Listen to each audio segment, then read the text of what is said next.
Good evening, and welcome to episode 81 of the Political Mike podcast. This year's midterms are not shaping up to be normal elections. In an environment in which one party is gripped by skepticism and denialism about foundational democratic processes, new avenues are opening for voter intimidation and election interference, a stress test that could be a small taste of what's ahead in the future, the near future to be exact, in the 2024 presidential election. A majority of Americans are stressed out by inflation. That's according to an American Psychological Association study.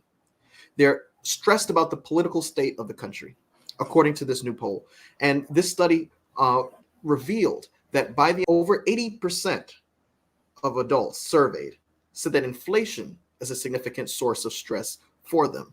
A significant amount indicated that democracy being at stake was a significant stress for them. Others expressed environmental concerns. I'm so pleased to be able to introduce Ms. Kathy Laws to the Political Mic this evening. Ms. Laws has the lived experience of a parent and family member of individuals with mental illness and is passionately interested in seeking help that helps. She serves on numerous state and local councils and committees and as a board member of several mental health and wellness nonprofits. Ms. Laws managed programs that conducted satisfaction and outcomes research on children's services in the public mental health system and provided support and advocacy for families and children, adolescents, and young adults with mental health challenges. In 2018, she was honored to be named the Dr. Robert H. Miller Award winner, given each year to a person who exemplifies the concepts of recovery, resiliency, and wellness in Montgomery County, Pennsylvania.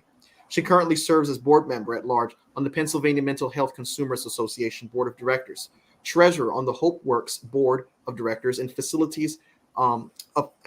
also facilitates a family group as part of HomeWorks community of support. She lives in Lower Providence, Pennsylvania. Ms. Laws, thank you so much for being a part of this episode of the Political Mic. We also are going to be joined by Ms. Kim Reniger, who currently serves as the Director of Ally and Family Support at North Star Care. She has worked in the mental health field for over a decade, previously working as the director of the Advocacy Works program at HopeWorks, a peer recovery navigator at Magdalen Health, and an external advocate at Norristown State Hospital, as well as being active. She's also active in the consumer survivor / ex-patient troubled teen industry survivor, and she's also a troubled teen industry survivor and harm reduction communities. As a survivor herself, she has a passion to affect systemic change in behavioral health systems to provide help that helps and to advocate for choice and informed consent for everyone receiving services. She lives in Upper Perkman Valley, Pennsylvania. Thank you so much for being a part of the program, Ms. Reniger. And last but certainly not least, we have Professor Harold McDougall, who is a friend to the Political Mic. He has been a member of the Howard faculty since 2000, teaching courses on property, sustainable development, and civil rights. He has a background in civil rights and community organizing and has served the National Association for the Advancement of Colored People, the NAACP, as Washington Bureau Chief and the National Conference of Black Lawyers as UN delegate. He has served on the National Governing Board of Common Cause, the Board of Directors of the Council of the International Exchange of Scholars, which is a Fulbright Scholars Program, and the Board of Trustees of the Paul J. Acker Foundation. Professor McDougall specializes in civic culture and civic infrastructure, focusing primarily on how these support sustainable social and economic development and human rights. He has written several books pursuing these themes, as well as numerous articles, and he's also a Huffington Post contributor. Thank you so much, Professor McDougall, for making time to be on the program tonight. So, ladies and gentlemen, thank you for making time. I'm so honored to have you as a part of this program. I want to go ahead and start off the conversation by, addressing, the fact that we are 12 days away from an election. Record numbers of folks are coming out to the polls, especially in the state of Georgia. I want to ask you, based on your experience with mental health, what toll has this election, do you think, in your professional opinions, taken on the psyche of the American public? And what are some of the symptoms that you have seen, serve as evidence, rather, to the specific problems that you see evident in most people today? Brings me to the mental health world is as a family member of individuals who experience mental health challenges. But as a community member, I definitely see that it has created a wedge between people that maybe used to get along and were able to accept other people's opinions as them having the right to have their own opinion. And that division I see also among even family members. So I think that creates like some additional stress. And Professor, of course, the article that's coming out in the Howard Law Journal coming this upcoming spring semester of 2023, you addressed the vagus nerve. We talked about it in the previous discussion we had about the subject. Of course, the vagus nerve is the longest nerve you mentioned, the longest nerve within the body, one of the longest nerves in our body, stretching from our brains to our feet, and it makes connections with every vital organ and means of executive functioning that we have. It's also the home of the fight, flight, freeze response, which goes into high gear whenever we perceive a threat to our very existence. Professor, in your experience, of course, we've seen, especially in recent years, we've seen people taking drastic measures, it seems, to address threats that they feel are threats to the existence of their livelihood, the existence of their way of life, the existence of their country, the existence of democracy.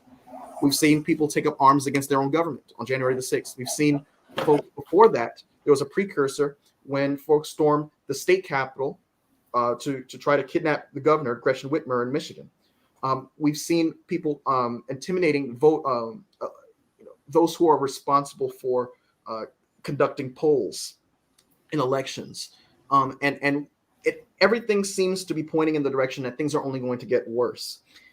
Can we, with 100% certainty, attribute what we see as irrational behavior to that kind of fight-flight response that's inherent within the vagus nerve?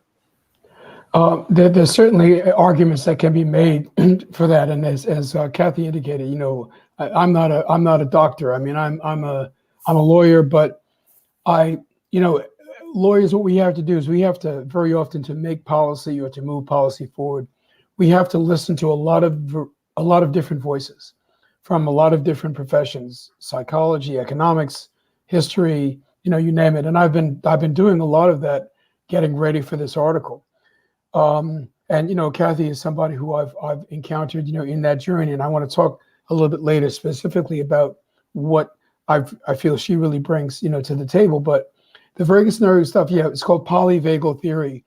Psychiatrists and psychotherapists are now really beginning to appreciate what this is. Very often societies are organized in ways to manage people within it. One of the unfortunate ways that societies have learned to manage themselves is by identifying targets, identifying people inside the population or external to the population who I call others. And there's a process called othering. And it's like, it starts with patriarchy. Men are the in-group, women are the out-group. Racism, white people are the in-group, black people are the out-group.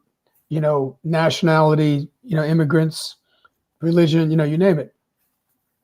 One of the tricks about this particular form of social organization is that it manages the people who are the in-group as well as the out-group. There's a cartoon that I saw on Facebook that has a GOP elephant, kind of creeping away from a house that's a kind of a shack with a narrow window and there's an old white man in there who looks like he doesn't have any teeth, and the window is brimming with rifles.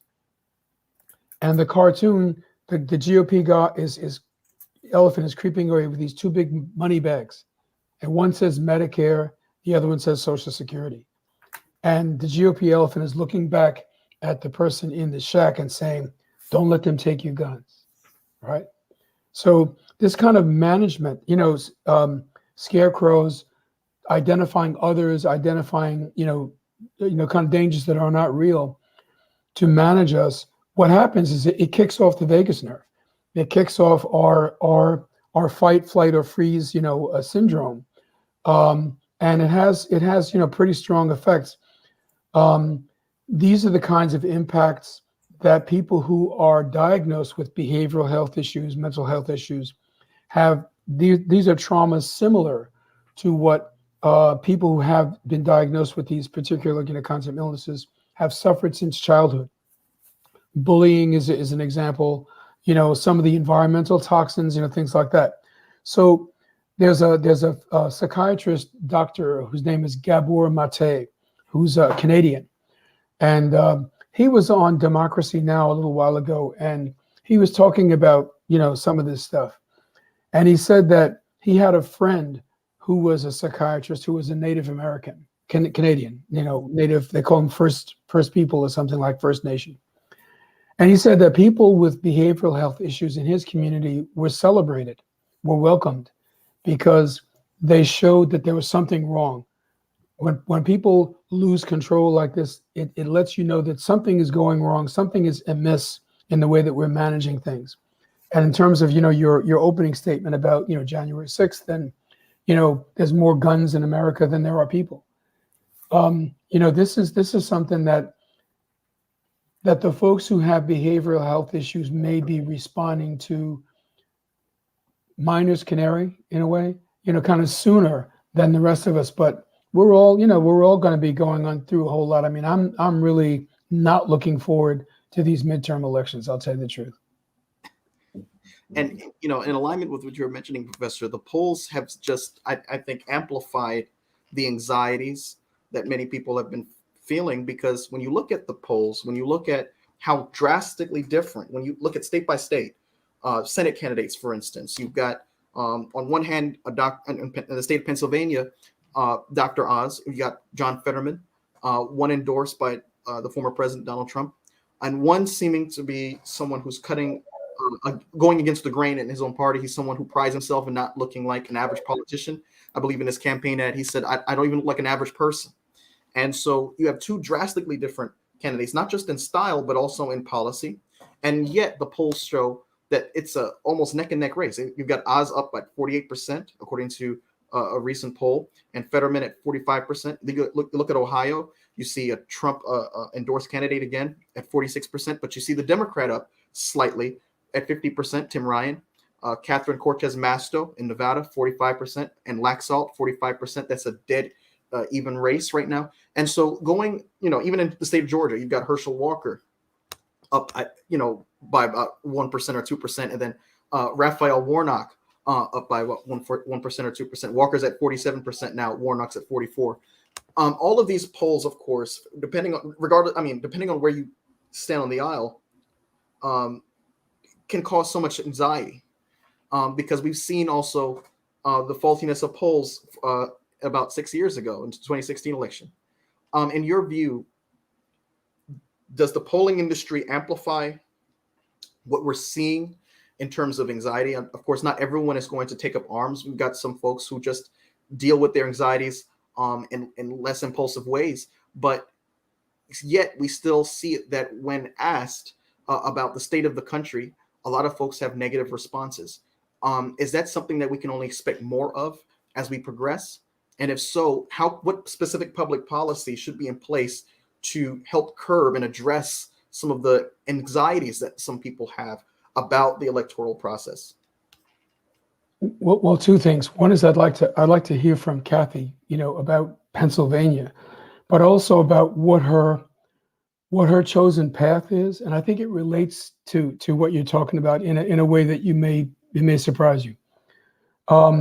Kathy's chosen path is about shelter, providing shelter for people with behavioral health issues. And in a way, Mike, I think I'm going to interpret the question that you're asking me as where do all of us find shelter from this? Like you say, the bad news is coming, like 24/7. All of us are really stressed out. What are the elements of shelter? I mean, how do we safeguard our own sanity? How do we safeguard our own? One of the things that I didn't talk about the last time, I talked about the vagus nerve, the fight, flight, or freeze, but there's another neural pathway that I didn't talk about, and that's empathy and attachment. And empathy and attachment is what we really need to respond to the fight, flight, or freeze kind of exacerbation that we've been facing. Because when faced with those kinds of dangers, with face even perceived and kind of made up dangers, our bodies and our minds are looking for shelter. We're looking for a community that we can connect with. We're looking, in some ways, if we were deer, we'd be trying to rejoin the herd, right? Kathy, if you could talk to us a little bit about what's happening in Pennsylvania and your thoughts about what do all of us have in common with folks who have, kind of behavioral health issues in terms of wanting to find a community to be part of, a place to hide, to be sheltered. I think there is really a connection between what Mike was talking about with the polls just further dividing people, and what you're talking about now about shelter and empathy and those things.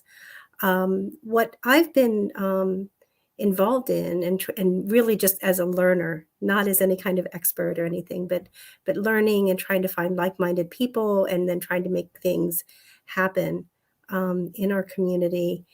What I've learned is that our traditional approaches to dealing with distress, whether you call that mental illness, whether that's the conflict that arises that we're seeing in politics right now, that is, definitely being felt all the way down to every single voter. Our traditional approaches really have not served us well. They certainly have not served everybody well. And even for people that they occasionally serve well, there are times when it doesn't. And I think what we're learning about some of these alternative approaches is that there's a common theme that runs through them, which is really based in community and based in human-to-human connection. And once you have that, it's really hard to other people. When you recognize that that other is a fellow human being with the same feelings and concerns and distress as you, it's really hard to focus only on that separation, the differences, and rather see them as a human being. So the shelter that you're talking about are some of these non-traditional approaches like peer respite and soteria houses, things that aren't based in traditional clinical approaches to distress, but look for healing that comes through making a connection and being with people. I think you had mentioned Lauren Moser and the original Soteria House in California in the last session. And I think that's one of the learnings from that Soteria House and why people are so attracted to these alternatives. And maybe I could ask Kim to say, anything that sort of comes to mind as sort of a fellow learner. I agree. I think that the pandemic has had, a pretty significant impact on people in a lot of different ways. I think as we got more isolated and like insular, that created even more division. And then there were all types of other tons of ways in which people were impacted, a lot of trauma, a lot of grief. And that impacts mental health, right? All that stuff, disconnection.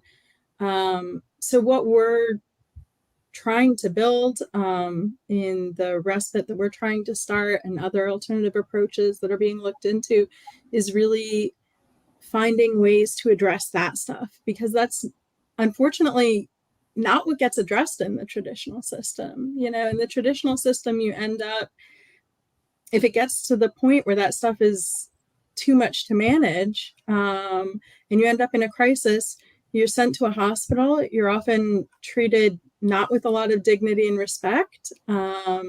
You lose a lot of rights. You know, you're not, whatever was going on that led to that crisis isn't really talked about too much, and you're just labeled, medicated, and then sent back out before anybody knows how that's really going to impact you. And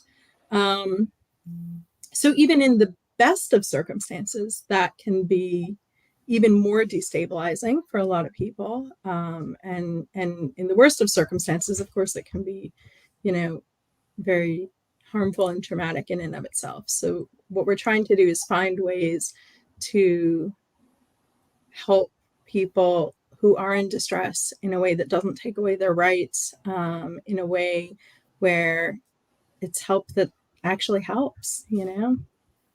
And in alignment with what each of you are mentioning, I think we alluded to homelessness. I think that's one of the most tangible ways we could see the mental health crisis having a real impact on the economy, on folks' livelihoods. I'm thinking specifically in the state of California. You had the California Governor Gavin Newsom, of course, announcing that the state had prioritized 100 high-profile encampment sites on state land to clear. 1 year later, California cleared an average of 100 encampments per month, with a total of 1,262 clear sites, removing 1,213 tons of trash, and that's enough to fill 22 Olympic-sized swimming pools. To highlight the successful efforts, the governor joined Caltrans cleanup efforts at an encampment on I-10 in Los Angeles. And so he has, of course, allocated specific portions of the state budget to addressing this crisis. In your opinions, is this a matter of just allocating funding from the state and federal government, or is this a deeper situation that we're dealing with here? I know, Professor, you alluded to some community-based intervention programs in your article that's going to be released next semester. And in the article, you also mentioned an interesting program that was modeled after the service of Uber, one in which folks can really access a specific need, the same way someone can access a specific ride to a specific location. And you may not know who the driver is, but you know that a service will be provided, and that at the end of the day, the ends will justify the means. You made a kind of a comparison between that and also a program in which people can really access the specific service they need depending on the type of mental illness they are suffering. Could you elaborate on that and also address whether or not this is just an issue of federal and state funding? Yeah, that's quite a menu there, Michael. The thing is that, and I really appreciate these kinds of questions. The Uber-like thing that you're talking about is called GBRICS. It's the Greater Baltimore Regional Crisis Intervention Group. It's going to be funded with like 988 money for Biden's new legislation, and it is they're called mobile crisis teams, and they're going to be GPS enabled. So if you make a call to the main switchboard and somebody's having a problem, you indicate what it is. They're going to dispatch a mobile crisis team, to where you are. You'll be able to look on your phone and see how close they are. This is something that's really important. It also goes along with going beyond 911, going beyond the calling the police when there's a mental health or behavioral health issue, making sure that there's typically a social worker coming and often a peer specialist. I mean, that's what GBRICS is. It's a new program. It's going online this fall. The interesting thing is that, well, first of all, let's go back to the whole homeless question, or unhoused, sometimes people call it. Remember that it was in 1963, up until about 1963, most people with behavioral health issues were housed in huge asylums that were, insane asylums, they called them. And they were like prisons, essentially. I mean, I mean, but enormous. And Kennedy decided that that was not really the way that we wanted to deal with people who had behavioral issues. Let's shut those things down and decentralize all that care out into the community. Community-based care was his idea. Well, the legislation that he passed succeeded in shutting down the state hospitals, the big ones, but the community-based care never materialized. Part of it is what's called NIMBY, not in my backyard. People in communities didn't want, oh God, we don't want anybody here who's got any kind of an issue. We don't want that. And so it just didn't happen. President Carter, about in 1975, 76, had a commission study to do this. They got a few of them set up. But the outcome of the successful shutting down of the insane asylums and the failure to create community-based care and housing in response is the reason why 1/3 to 40% of the homeless population now are people with behavioral health issues. And the Soteria House and peer respite. Peer respite means people who have also had behavioral health issues, who have learned how to manage them. They can teach those skills to other people who have similar issues. That's what a peer counseling, peer respite. That's what Kathy and Kim, I think, are talking about. What Kathy and Kim are talking about is trying to realize that unfulfilled promise. That the failure of Kennedy's second half of his strategy is being picked up by community-based groups, non-governmental organizations, looking for funding. It's a wherever you can get it done, you get it done. But you need something a lot larger than that. I want to, at the risk of turning us in a bit of a circle, my mother used to have this saying that she called jumping fences. It's like you're having a conversation and something occurs to you that's connected. You don't always see how connected it is, but there it is. So I just want to jump a fence for a minute. When Kathy was talking about the fundamental curriculum of these peer respite houses, Soteria is one, she mentioned being with and doing with, okay? Being with is, here are people who have behavioral health issues. They're in a house, housing, they're having conversations with one another. There are some peer specialists there. Maybe there's some professionals there, kind of managing these conversations where people, just kind of relax and, start talking about, just regular stuff. Then doing with is, clean up the place, take care of yourself, maybe have a garden, something like that. Boy, Michael, just think about what the possibilities would be if the most kind of exercised members of the Republican Party and the most exercised members of the Democratic Party could be with and do with. Like sit down, have a meal, talk. It's like, again, the Minus Canary thing.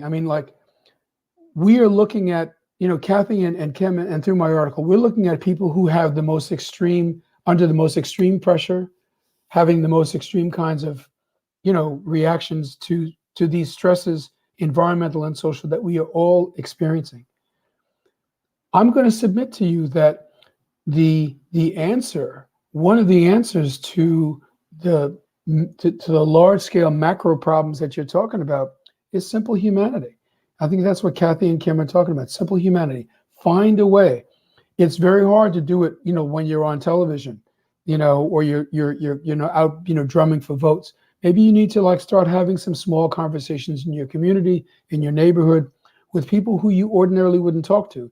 And I think, as Kathy indicated, some of these people on the opposite sides of the divide that you described, Michael, are in the same family. There's a woman whose name is Rosalind Wiseman, who I've talked to you about, who's the author of Queen Bees and Wannabes, which was the book that the movie Mean Girls was based on. She's, got a foundation now. It's called Cultures of Dignity. She's doing the kinds of things that we're talking about. She and a woman named Shantara McBride have just come out with a book that's called Courageous Discomfort. And they're talking about 20 questions that white people ask Black people about racism, and how do you respond? Well, I'm thinking about, maybe we need a Courageous Discomfort book about how Republicans can talk to Democrats, or how Democrats can talk to Republicans without somebody, reaching for a gun or something like that. Maybe there's an iota of sanity left in this country that we could do that. But to that point, Professor, we're in an age where, depending on which side of the political spectrum you land on, your source of news is going to be so different and contradictory to someone who's on the complete opposite side of the spectrum and the source of news that they receive. And so the amount of not just political opinions that are being shared through the airwaves, but also the misinformation, the disinformation, all of these things we see that lead people, for instance, like a gentleman to send a bomb to the CNN headquarters, to lead a man to bring a nail gun to the FBI headquarters in Ohio, that would lead someone to join, with other rioters and storm the United States Capitol.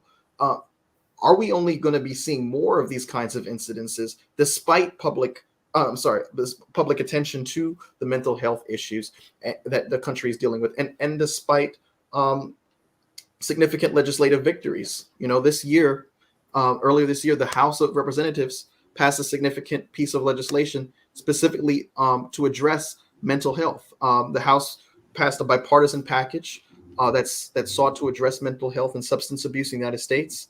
Of course, this law is called the Restoring Hope for Mental Health and Well-Being Act. It was passed in a 402 to 20 vote. 6 Republicans and 1 Democrat did not vote, and all 20 votes came from Republicans. The package called for creating a behavioral health crisis coordinating office in the Substance Abuse and Mental Health Services Administration, which would be tasked with bolstering access to crisis care, and the office would receive $5 million per year starting the fiscal year 2023 until fiscal year 2027. Even the Office of Management and Budget indicated that this will provide essential investments to build up our mental health and substance use care system. Despite all that has been, done in the crusade to address mental health, are we only going to see more instances of impulsive behavior and political violence because of the role that misinformation and politically skewed information has had on the society? Well, I hope people will be watching your podcast, Michael. Let's hear from Kathy and Kim. If I could jump in just really quick, I just, want to be careful that while it's certainly true that people who engage in the type of thing that you're talking about are obviously there's something going on in their lives, that's the point they ended up in. I don't want to equate violence with mental health, because the vast majority of people who are struggling with mental health never become violent, never engage in extremist type of things. And in fact, the vast majority are much more likely to be victims of crime than offenders. So I just want to be really careful not to go the direction of the mental health crisis system needs a lot of help, but they're two separate issues. Kathy?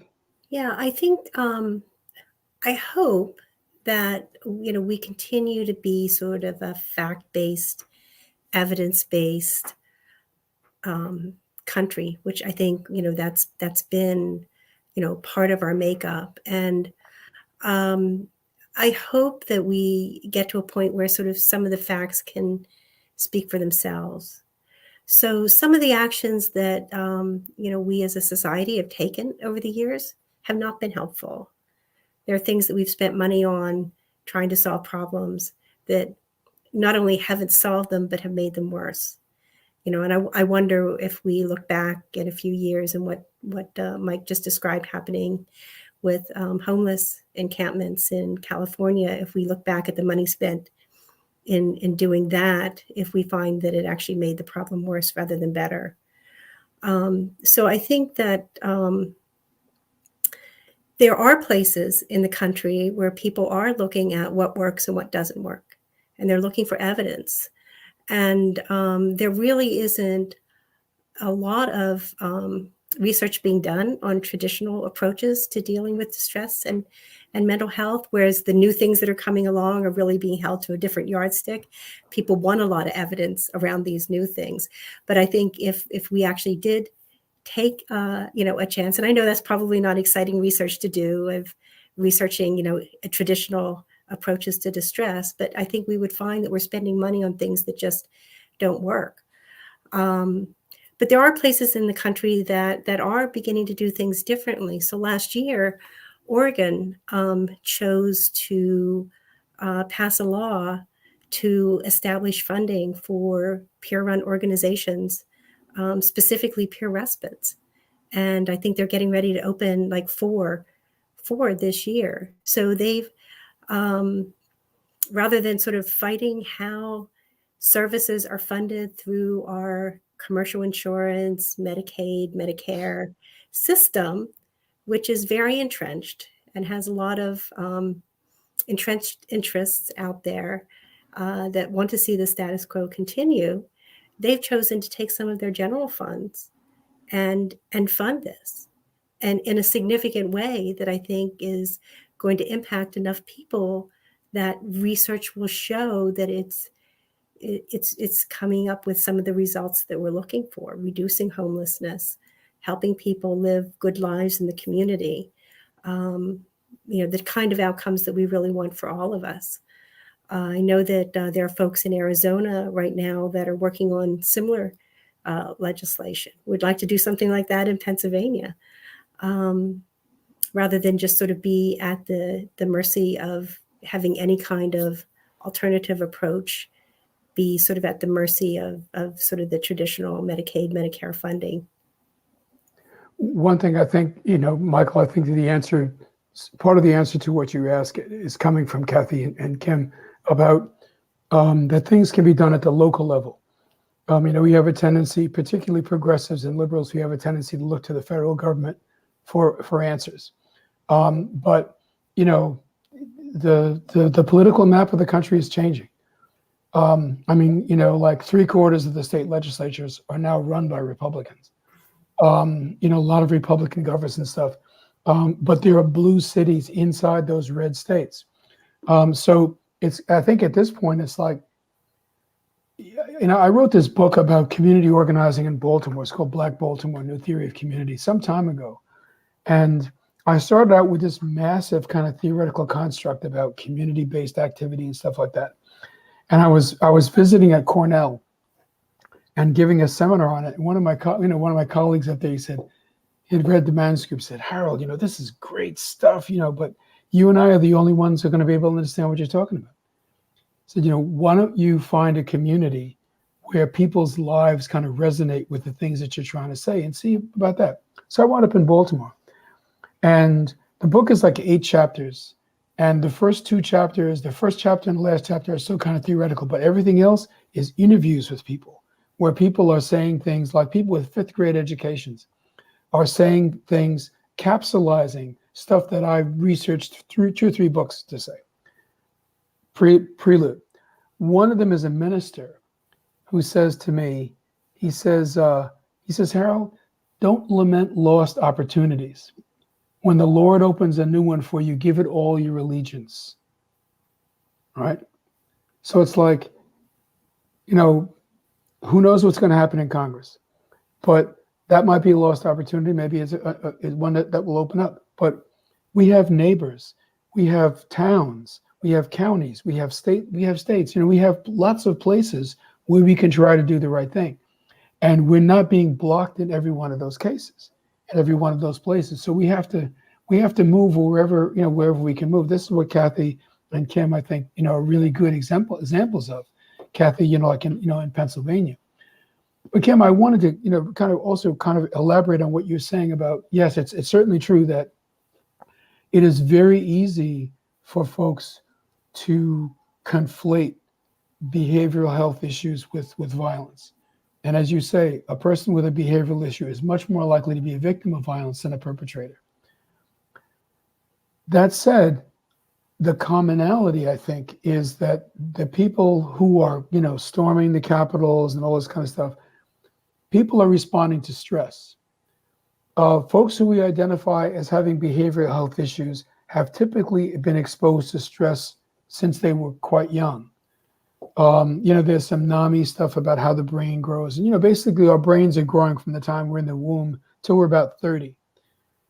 And, neurons are being generated and shed and pruned, and there's, synapses, all this kind of stuff is happening. And it's all responding to what our environment is, social as well as kind of physical environment. And so folks who have reached a point where they have difficulty managing, who we describe as having behavioral health issues, typically have suffered trauma early in their lives. And it has made it difficult for them to sort out kind of what's the right, where do I go from here? Where do I find peace? Where do I find respite? And this is where the peer respite thing comes in. The peer respite, to me, one of the ideas is to kind of try to rewire some of those neural pathways that had been in response to, bullying maybe in middle school, or, a parent who was, abusive, or, environmental toxins, in the air. Our brains are, they're still working. And so one of the things about being with, doing with, is giving people an opportunity to create new memories, and new ways of approaching things. That, I think, is an approach which could be usefully applied to some of the extreme political conflicts, that we have. And again, in that way, there is a kind of a miner's canary aspect, I think, to behavioral health issues. And I think the parallel also is that what makes healing work in peer respite, Soteria houses, other places, is what comes with that being with, is being heard. It's a safe place where people can be heard. They can come and they can express suicidal feelings. And nobody's going to pick up the phone. There's not going to be an ambulance or police knocking at their door. There's a safe place where they can have conversations that they can't have anyplace else. And I wonder, looking around, Pennsylvania. I live in a suburban area outside of Philadelphia, but spend getting ready to retire to central Pennsylvania. And I think many of my neighbors in central Pennsylvania and in Appalachia, all up and down the East Coast, have not been feeling heard. They've been feeling very disenfranchised.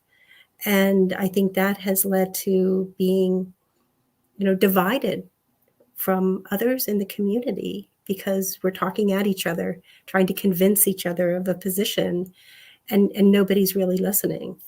I think that, whatever happened with the last administration, somehow I think those people felt that was a place that they could safely express things. And, some of them, I think, probably aren't conducive to, the type of society that we want. But nonetheless, I think there's something about being heard that has happened, where there's half of the country that just isn't being heard by the other half. Yeah. I completely agree. I think there's definitely a parallel between, in the mental health system, trying to move from systems that are more control based to more community based. And, and maybe as a society, we should be looking at how we can do that in general. So when we're looking at, we were talking about suicide briefly, what was interesting is I was looking at a poll, and it indicated that the age-adjusted suicide rate in 2020 was 13,480 per 100,000 individuals. And the rate of suicide is highest among middle-aged white men. In 2020, men died by suicide 3.88 times more than women. On average, there are 130 suicides per day, the study says, and white males accounted for 69.68% of suicide deaths in 2020, just 2 years ago. And then in 2020, firearms accounted for 52.83% of all suicide deaths. This is something that, if you were to take this same statistic and go back 20, 30 years ago, you would wonder what happened between that time period and today to make the statistics so high. We talked about a lot of things here. We talked about the economy. We talked about politics. We talked, even in the United Kingdom, they're going through their fifth prime minister, I believe, in about, 6 years? Mhm. And so democracy, not just the United States, but around the world. You look at, you look at not just the United Kingdom, you look at Venezuela, you look at Italy. I mean, you see people losing faith in the systems in which they felt as if they could have faith in, right? They felt like they could participate at one time, but now there's all of this allegations. Well, the system is rigged. Well, the candidate of the other party is going to get it no matter what. I might as well not participate. There's a lot of cynicism, it seems, and it coupling with the rates of suicide that we're seeing. In your view, should the United States take this as a national health crisis and include mental health as part of Medicaid and cover it with Medicaid? I know we talked about local public policy solutions. We talked about community-based interventions. But Americans, both Republicans and Democrats, overwhelmingly feel that insurance should cover mental health. 77% of all Americans said private health insurance offered through an employer or union should cover mental health, including 76% of Democrats and 81% of Republicans. And that's according to a new national poll released by the American Psychiatric Association recently. What do you think? Is this something that, we should now no longer think of as an offshoot specific field or sphere that influences our mind and not our body? But should we include this as part of insurance? I mean, should that be covered by insurance in your view? Well, go ahead, Kathy. Go ahead. I think it is and has been for some time. Certainly, Medicare and Medicaid do spend a lot of money on mental health, behavioral health, substance use services, not always effective ones. Ironically, that is, though, one of the places where there has been some innovation. So unlike commercial insurance, which still covers the large majority of people in our country, when it comes to mental health, what they cover is inpatient treatment, which is not always effective. When you talk about suicide, there's some studies that show that hospitalization actually increases the risk of suicide. It covers outpatient services, so outpatient therapy, outpatient psychiatry. And, part of the issue with outpatient therapy, outpatient psychiatry is there aren't a lot of them. There aren't as many as people need. And many of them don't take any kind of insurance. You have to private pay. So while on paper it looks like insurance is covering those services, it maybe isn't covering them in an accessible way. And the other flaw that I see in commercial insurance that we've experienced as a family is that those innovative services that have sort of taken root in Medicaid and additional ones that are coming in aren't even considered as a class of service in commercial insurance. So like peer support that has a lot of evidence for being very effective in healing is not a service recognized by commercial insurance. So the only way you get that is if you somehow qualify for Medicaid. We're fortunate in Pennsylvania that there's something that's referred to as the loophole, which allows any child, regardless of family income or other insurance, to qualify for Medicaid if they have certain conditions. And mental health conditions are one of them. So as a child, you can get access to them. And sometimes that will roll over into adulthood. I don't know that just throwing more money into the same pot that we have is going to really solve these problems. I think, again, we need to look at what works and what doesn't work. There are other countries that are doing this well. And there was actually the World Health Organization published a really nice paper sort of guidelines for looking at what works and what doesn't work. And they actually gave some specific examples of Soteria houses in different parts of the world, and a few peer respites, including one in the United States. So that's, I think, something that's really worth taking a look at. Yeah, Kathy, if there's some way that maybe you can get that link to Mike, I think Yes. it'd be really useful. Yeah, I totally agree with what Kathy is saying. I mean, right now, Medicaid is the name of the game. I mean, private insurance, as far as mental health stuff is concerned, it's a waste. It's almost a waste of time. A lot of these private insurance companies now they're using call centers. Like when you have customer care and stuff like that, they're using call centers that are out, that are on the other side of the world. You call and people barely speak English. I mean, they're cutting costs wherever they can in order to deliver dividends, to their shareholders.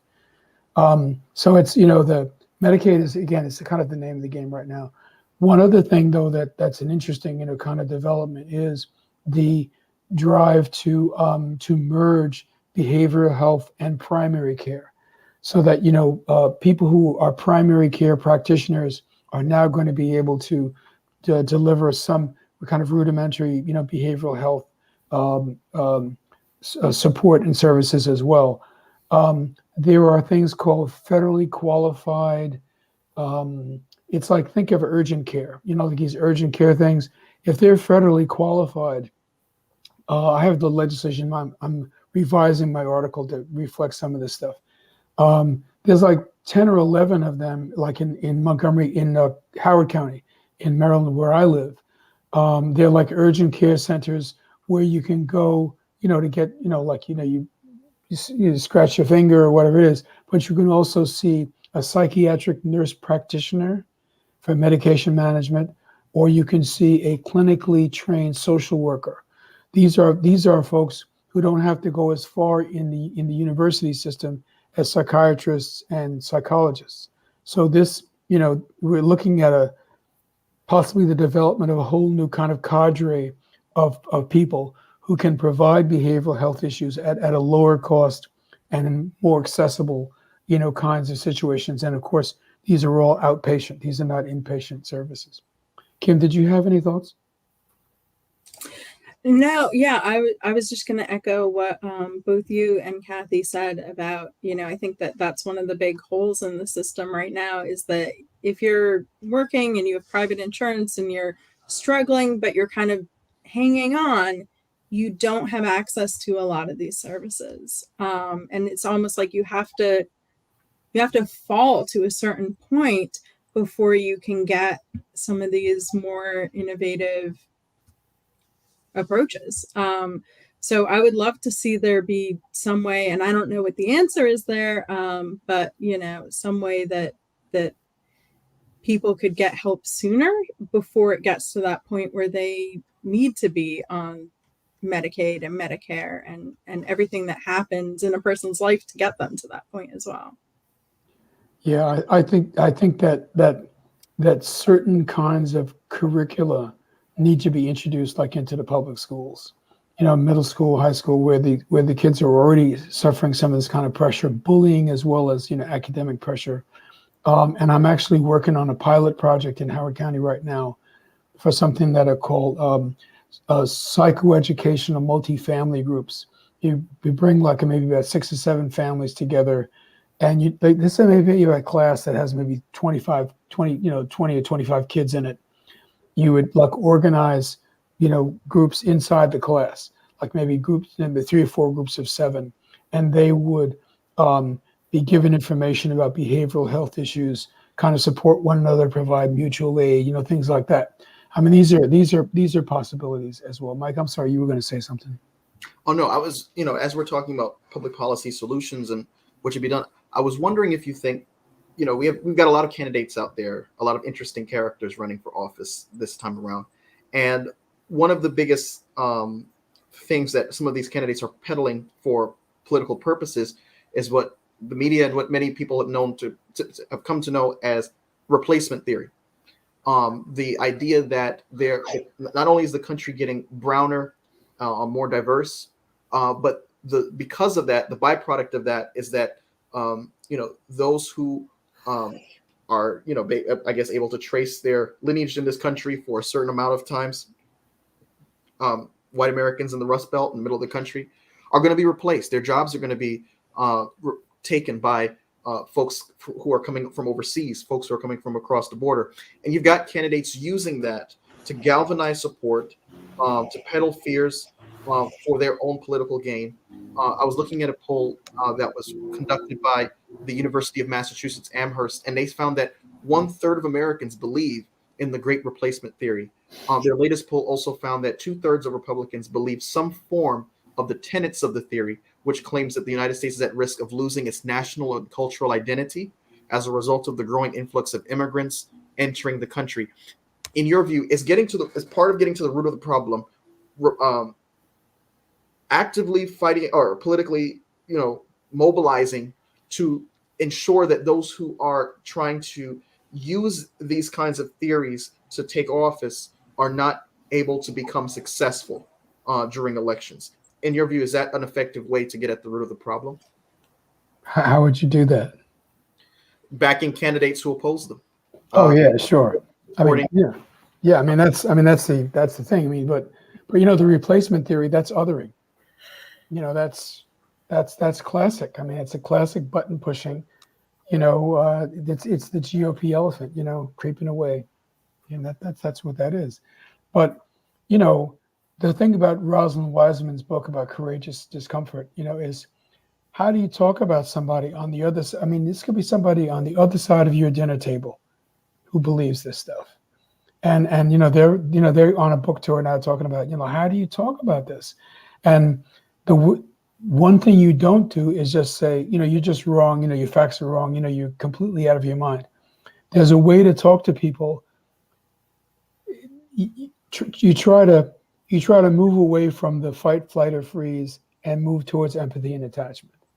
You have to build some kind of basis of trust with a person if they're going to listen to you at all. You're not going to prevail by beating somebody down, showing how dumb they are, and like all this kind of stuff. It's not going to work. And there's just too much at stake. But I'd like to hear from Kim and Kathy about it.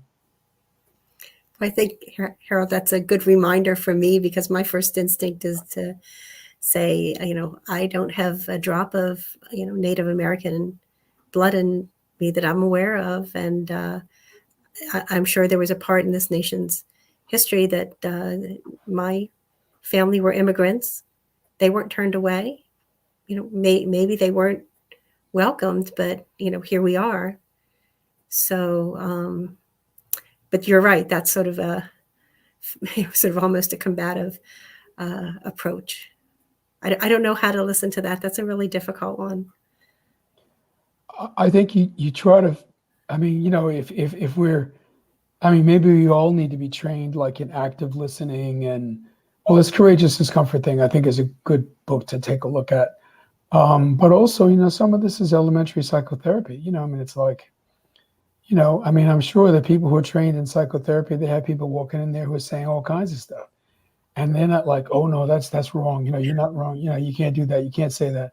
It's more like, oh yeah, really? What makes you say that? That kind of stuff. Giving people an opportunity to feel listened to, I think, is the first thing. I'm saying this. I don't know how well I'd be able to manage it, like in a really pitched kind of conversation, but if I say it to myself enough times, I think I might be able to do it. Is getting folks comfortable with the idea of a changing country, I guess, the core tenet of what I'm hearing in terms of what should be done as we're thinking of ways to kind of bridge the divide, in order to mitigate the instances of folks who feel and experience these anxieties. You're thinking of folks who are saying, look, I just don't want my child to be subject to going into a bathroom with someone who's a transgender. They've got folks who make that a top priority, in suburban communities, especially historically red states, right? You've got politicians playing on those fears, as we talked about the way they were playing on the fears of replacement theory. You've got the notion that, look, we've got too many jobs that are being outsourced. I don't like it. the fact that, a college degree doesn't go as long as it used to. That so many ways in which the United States, and not just the United States, but the world has changed. And so it's getting folks used to the idea of a changing country, of changing demographics, of changing industries. Is that a core tenet of some of the policies that you guys have been advocating for tonight?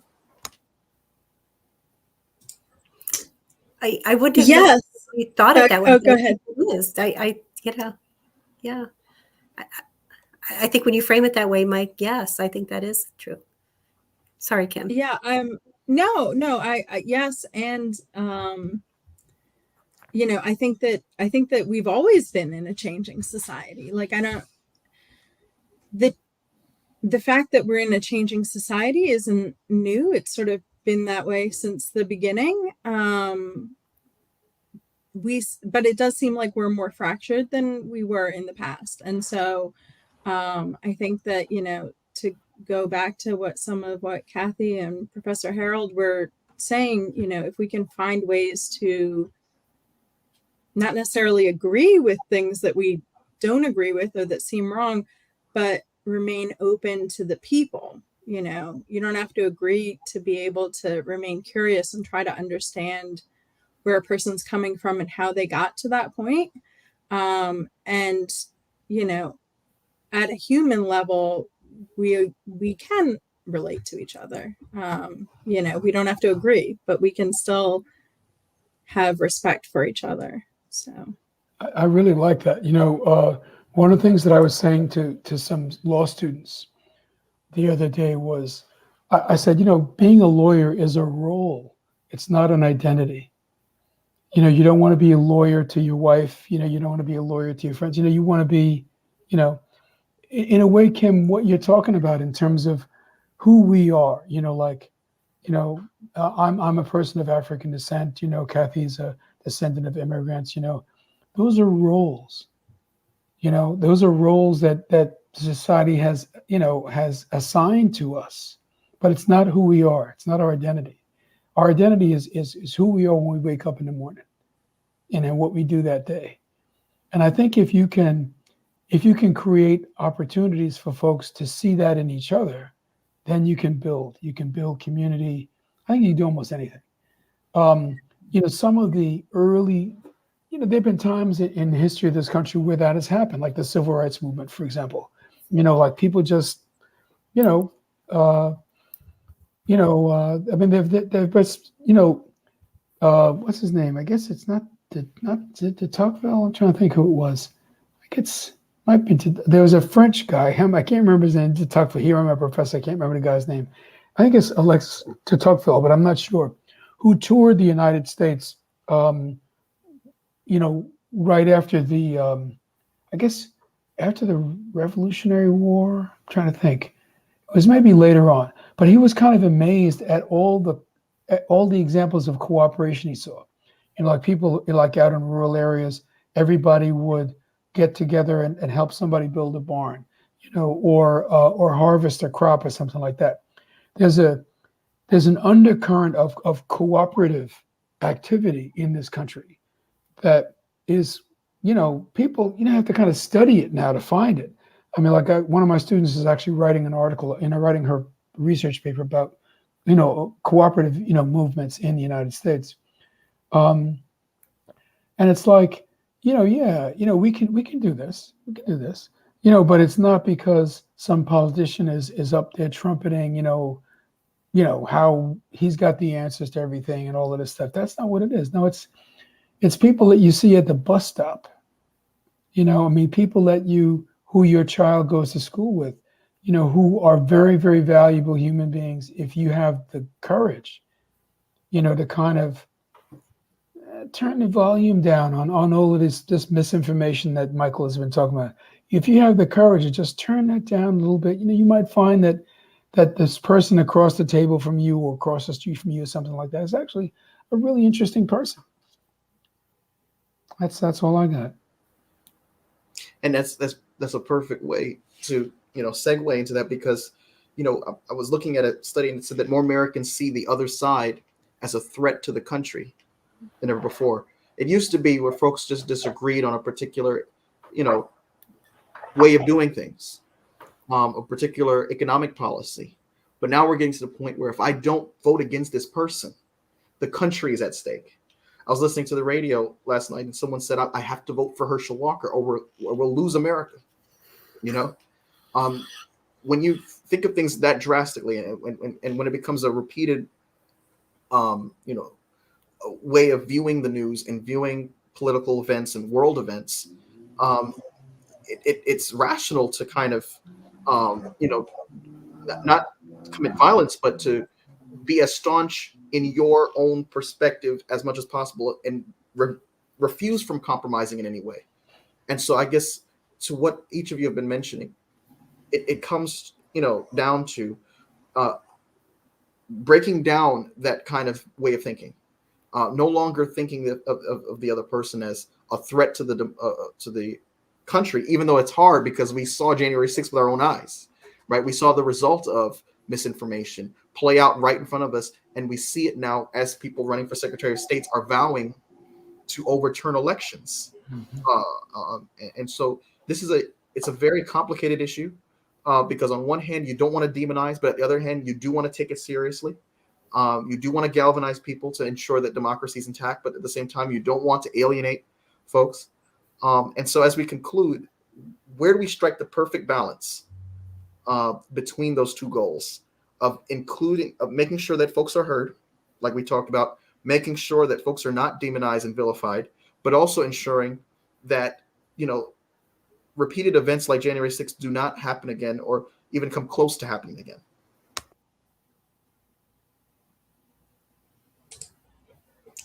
All right, well, I'll take a stab at that.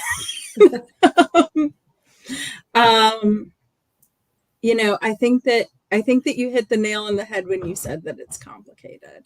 And I think that we as a society tend to have a tendency, and this applies both to the political stuff and the mental health stuff. We want there to be an easy answer. We want there to be something that just take this pill and it'll fix it, or just do this thing and it'll fix it. And I just think that human beings are so much more complicated than that. And the societies that we create are so much more complicated than that. And so I wish there was a nice, buzzwordy, easy answer that I could end this on, but I don't think there is.